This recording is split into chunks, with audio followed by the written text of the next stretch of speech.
Hello, my name is William Hild. I'm the Executive Director of Consumers Research, the nation's oldest consumer protection organization. And I'm honored to be joined today by Commissioner Tyler Harper. He is the Agricultural Commissioner for the great state of Georgia. And he's been gracious to join us today and give us a little bit of his time to talk about ESG and how that is influencing and affecting the producers in his great state. Could you just talk a little bit about what a agricultural commissioner does or what the agricultural commissioner does in your state? Yeah, we can do that. William, good to be with you. Thank you for having us on. Regarding commissioners of agriculture, I'm the 17th commissioner of agriculture for the great state of Georgia. Basically, departments of agriculture across the country are put in place to protect food supply, to protect agriculture, to protect livestock and animals. The departments of agriculture and my colleagues, commissioners and secretaries and directors that serve all across the country, work every day to ensure that the backbone of our food, fiber, and shelter supply stay intact. At the end of the day, agriculture is national security. So we ensure that that food that's on the grocery store shelf is safe. How did you run up into ESG? Obviously, it's become a very uh, famous or infamous word right now, but it wasn't so 5, 6 years ago. How did you sort of get introduced to this, and how did you start seeing it creep into what should be just making sure that people have affordable, safe food on their plate? I think it's important to lay out, ESG policies and these far left policies. They've been trying to implement these through Congress. They've tried to implement these through state legislators. They've tried to implement these through local governments.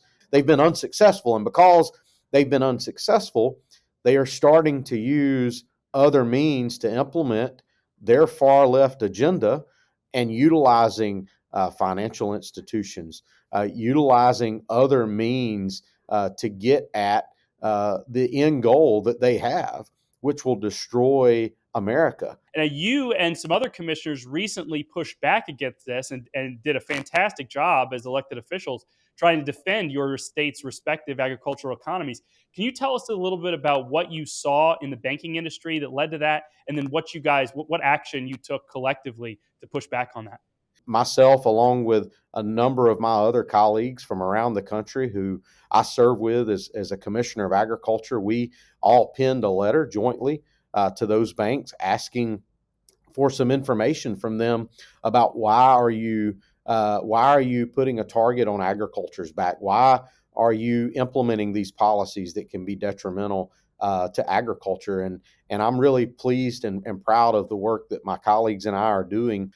We don't need those additional far left globalist policies to make somebody feel good, to allow agriculture to continue to be successful in America, because we're already doing it. Commissioner, as I recall, you yourself are a multi-generational farmer. Tell us a little bit about your background personally, because I think you've told me that you come from a long line of farmers in your family. I do. So I'm the seventh generation in my family to be involved in agriculture. I'm proud of my family's history and tradition. We've been farming in the same vicinity of the state of Georgia since about 1820.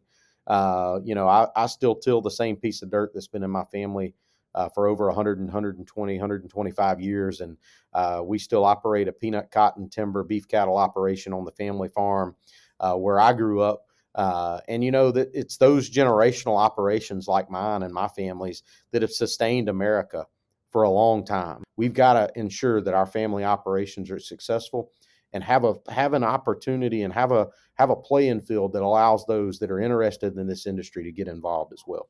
Absolutely. And I think it's really telling that so many of the leaders in the ESG movement and the net zero in particular aren't farmers, have never had anything to do with farming, even clearly disdain farming. And I mean by that Larry Fink, CEO of BlackRock, and Mike Bloomberg, who has been quoted saying that he could teach any idiot how to grow something. You just dig a hole and put a seed and put water in it, which, I've never seen any proof that Mike Bloomberg has raised so much as a house plant, much less a field full of crops. President Eisenhower once said that farming is pretty easy when you're 100 miles from a cornfield and your plow is a pencil.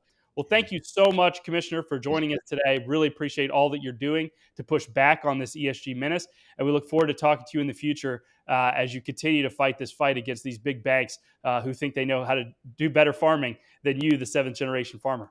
Exactly. William, I will say this really quick in closing. You spit out one of my favorite quotes. Farming does look really easy when you're a long way from the field. And I tell my colleagues all the time, and those in the industry all the time, it does look mighty easy when you're a long ways away and your plow is a pencil. Thank you for bringing a light to that. Thank you for giving us an opportunity to spend with you. It's been great to be with you, William. Thank you. Absolutely. Thank you, Commissioner.